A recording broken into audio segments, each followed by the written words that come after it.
Eric, I'm going to take you back to when the lockdown came along. It was not so much a shock, but it was different for everybody. I think deep down inside we knew it were coming. It had moved so fast from around about February time, and even people in the club were saying to me, this is more serious than you think. And I must admit, I just thought it'd be a couple of weeks and it'd disappear and we'd carry on, and as it turned out, it's been a complete disaster for the world, hasn't it? And the sooner we're out of it and back to playing again, the better. Half decent season as well. I think we were bobbing around 4th and 5th place, so disappointed from that point of view that it had to come to an end. Yeah, we both, Mark and myself, have said the teams that were above us, like the Preston, Salford and Fleetwood, we just couldn't get close to them. And if you look at the size of Preston as a club, championship club, and Fleetwood and Salford have really thrown some money at it on the recruitment side of it. And saying that, just it's sad to see that Salford has been folded as a youth team. I don't really understand that at all, but obviously the people who own Salford have come through a youth system at a big club, and you would have thought that'd have been close to their hearts. But hey, they'll have their reasons. But it's sad to see, because they were a decent side last year. But we always thought we were after them three sides that we were as strong as anybody.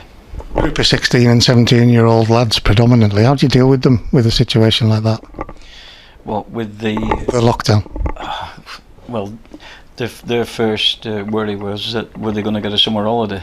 Well, they've had 3.5 months now. But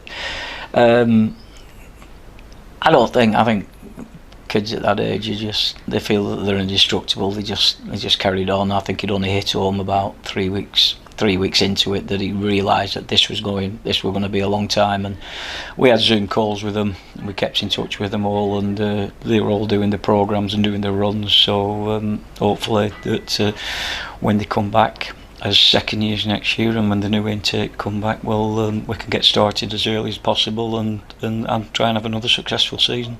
You just mentioned it there, the word intake. I mean, those lads, how do they keep focused and prepare for something that is going to be a shock anyway when it comes their way? Well, we instantly put them on the under-18s app, so they felt involved, and they were doing the runs as well. The first team were doing these Friday runs, so on the youth team were doing them, so we invited the under-16s, the new intake, to do them as well, and the results coming back from the runs were very impressive, to be honest, for a group of young lads. The times of the run were, some of them were well up the ladder, and the others, the ones who were lower down, the time difference wasn't a great deal behind the best runners in the youth side, so fair credit to them. So they'll be looking forward to coming back and having a start. On the other side of it, you've seen a good group, a good crop of lads who've actually made it through to their first professional contract. That's what it's all about.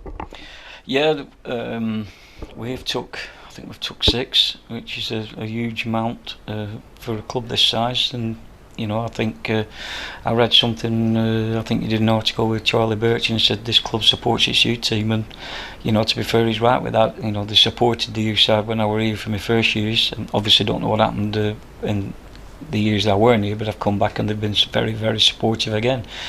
They've got a long way to go. I think they all know that. They all know that they haven't made it. It's just they've come off the youth team ladder now, and they're on the pro ladder, which is even harder. So good luck to them. They'll always be welcome in the academy office if they need any advice, but I'm sure there's plenty of staff in the first team level who push them, and hopefully we'll get 2 or 3 out of them, and they'll have a long career with us. With the likes of Jared moving on to Everton, and the lads who've gone to Leeds, and then Taylor getting into the first team, we've seen the likes of Liam and Charlie Barnes getting in around the first team environment. What's that message to the boys who are coming through for next season as to what's there for them if they do it properly? If they work hard, and like you said, do it properly, then surely they're bright enough to understand that they'll get a chance. It doesn't seem to matter. The age doesn't matter.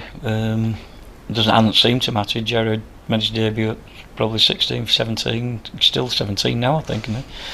And he's on bench at Everton. He makes his debut on bench against Liverpool. incredible strides he's took in the last 2 years. So if you do it right, and I've always said to the first years, and I'm using him as an example now because the staff love him, you know, his own teammates love him, and he just gets on with his jobs. He does all his jobs he has to do. He plays his football like he wants to do, and he does everything right. And you know that, and it shows that it's possible.